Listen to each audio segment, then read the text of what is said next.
some news story about platform neutrality lately, but I'm not really sure what it means. Could you explain it a bit? Sure, yeah. So there's not really a concrete definition that I can give you, but I can talk about some of the key concepts that are related to platform neutrality. Over the last 20 years or so, we all have become content creators. So anyone can write whatever they want and put it on the internet very quickly.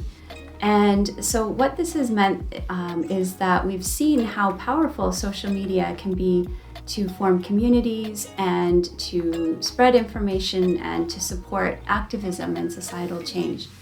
But at the same time, we've really seen how social media lends itself to divisiveness and to hate speech and to deliberate misinformation. And the companies, the platforms that we use to share information are for-profit companies. And so that's where the question comes in.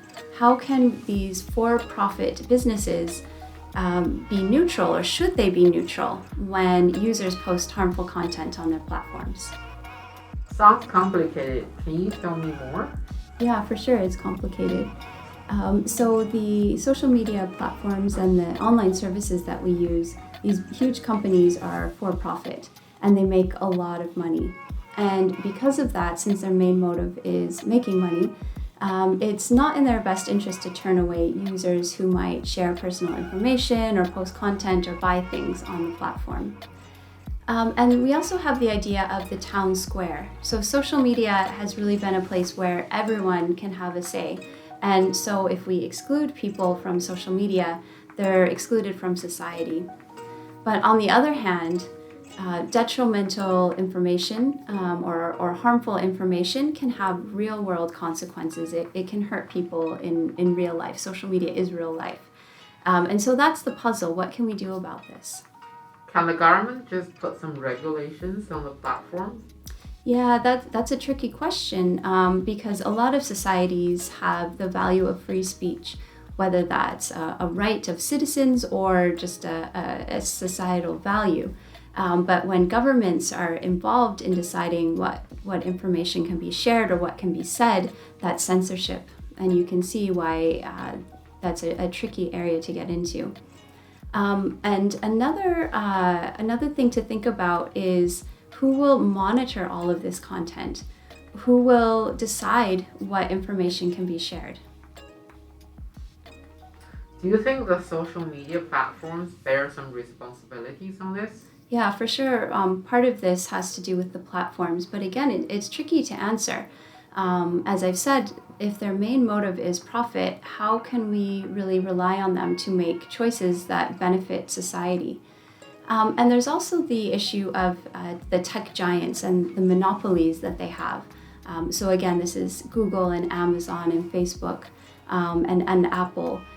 They don't really have a lot of competitors in whatever their services that they're offering. And so how can we rely on these huge monopolies to have services and information that's transparent and fair? I don't have answer for neither of the question. Is there any measure to regulate this? Yeah, there are some regulations and some measures that are emerging. So for the platforms themselves, for example, Facebook and Twitter have been under a lot of pressure to moderate content. And so they've put into place some things like, for example, verified accounts for well-known figures and also labels on government or state-run accounts so that it's clear who's sharing information. They also have, some platforms have labels for potential misinformation, trying to alert people to find more information before reading or sharing. And there's also some human-done content moderation as well.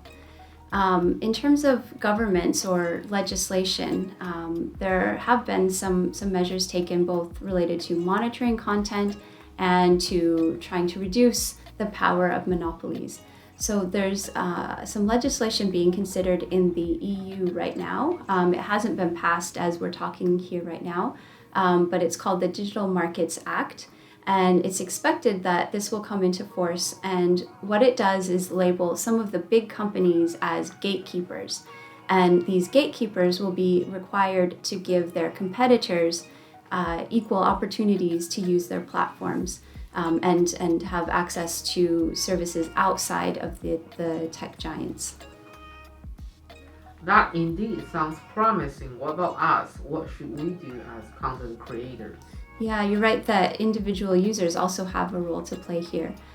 So the first thing, hopefully it's obvious to everyone, but don't post hateful content online or misinformation. But beyond that, it's really important to look at the source of information before you share it and do a fact check before you spread the information to others. And also, it's important to not follow accounts that post misinformation or that are trying to mislead people. So we all have a role to play in trying to not spread misinformation and harmful content.